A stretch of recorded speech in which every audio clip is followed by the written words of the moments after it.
আসসালামু আলাইকুম। আপনারা সব ভালো আছেন? আমিও ভালো আছি। আজকে নতুন একটা রেসিপি। এখন হলুদ মরিচ বাখর দিয়া সুন্দর মতো মাখাইয়া লইছি।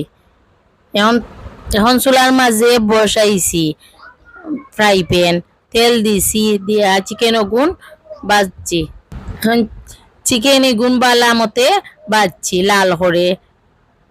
বাজার পরে এখন তুলিলাম একটা বউলর মাঝে।